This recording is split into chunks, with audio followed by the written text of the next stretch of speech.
Oh, we love our pets. They're all so nice and cuddly and they make us feel good about ourselves. And dogs are a man's best friend. Oh my gosh, get rid of it, okay? Today I'm going to talk about why entrepreneurs should get rid of their pets if they have pets and if they don't have pets and keep that going because it's going to create a problem for you long term if you've got pets. Let's go through it. Number one, it's increased responsibilities. You don't want to increase your responsibility. You already have too much on your plate as it is right now. Life is complex. And especially if you haven't started as a business owner yet, you probably haven't simplified your life because you've allowed things to stack. We're humans, okay? We procrastinate, and as a result, we are stacking problems on our plate. The more problems you've got, the less problems you can solve. Right? So you want to make sure you get to the point of having as few problems as possible so you've cleared out everything and have less responsibilities. Why? So that you can take on more responsibilities. Every single client that you will take on as a business owner is more responsibility. And if you don't look at it that way, then you're a scammer, right?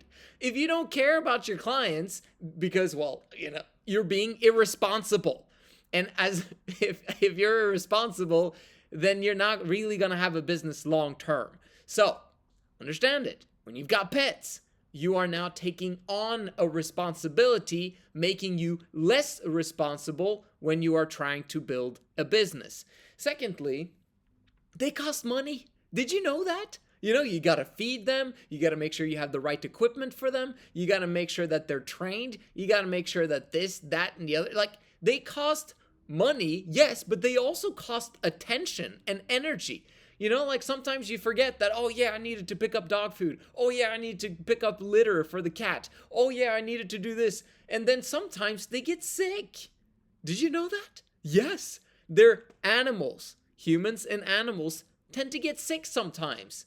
It's not often, right? If you feed them and take care of them, you might neglect them if you actually become really focused in business, but eventually they get sick at some point in time, and you'll have to have money for that. In the beginning years of your business, you're strapped for cash. You need to be resourceful. And when resources are going in the direction of something fluffy that's inside your house, compared to being able to hire someone or hire some expertise for your business that you need to have in order for you to progress in your business and open up, the opportunities portal, you don't have that money because you had to take your cat to the vet. It's a problem, right? And a problem that you can avoid by not taking on a pet and by getting rid of the pets that you've got. Getting rid of them is a bit problematic, but we'll talk about that at the end.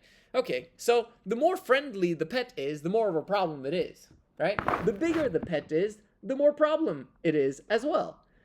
So that's, if you're going to have one, which I don't recommend, then make sure that they're very tiny and don't require a lot of maintenance, because then it can work. It's not a big issue, but it's why would you?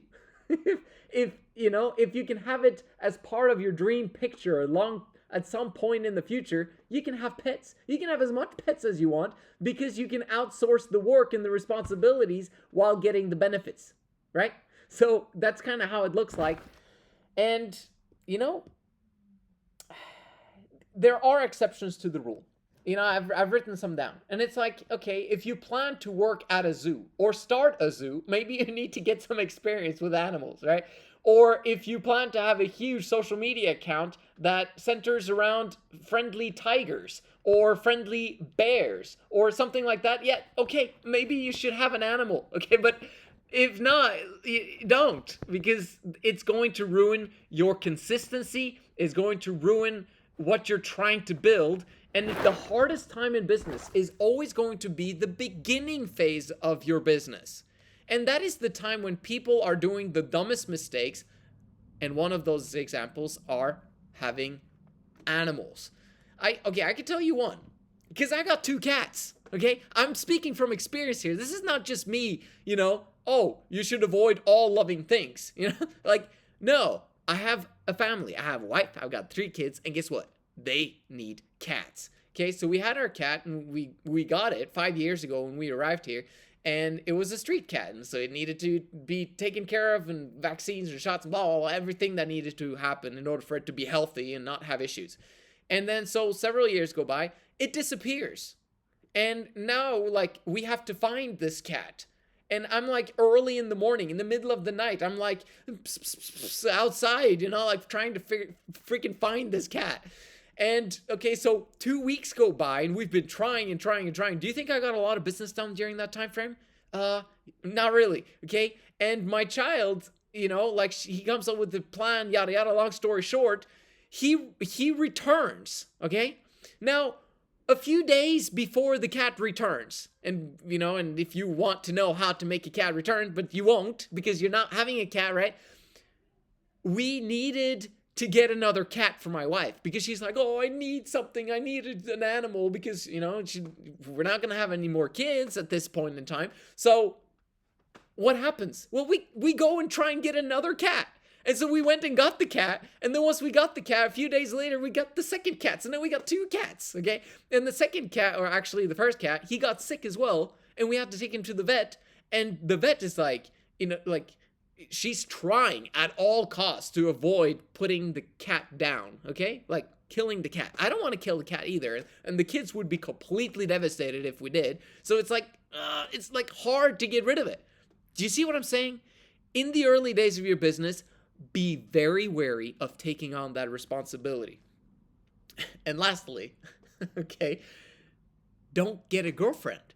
I'm gonna make a whole full video just on that, okay? If you got one, I'm not saying get rid of her, but, you should be considering some things because that's one of the biggest problems that are going to be an obstacle in your business is the up and down of a female, who's in your vicinity. Unless she's part of building your business, but, she creates other problems then, but very interesting topic. We're going to go through that, but just so you understand, if you do have one, guess what? She's probably going to want pets because she's a social creature and you're busy all the time and she needs something that can fuel her femininity. She's going to want something fluffy. Okay, so you get a girlfriend, guess what? She's going to want a pet. And then because she, you don't want her to get pregnant, by all means. And so do you see how all this accumulates? You don't want things to accumulate. Make sure you don't get a girlfriend. Make sure you don't get pets, because then you'll be able to be more consistent, be more responsible towards your clients, and actually scale much faster, and as a result, become the success that you want to be. Thank you so much for watching. I'll see you guys in the next one.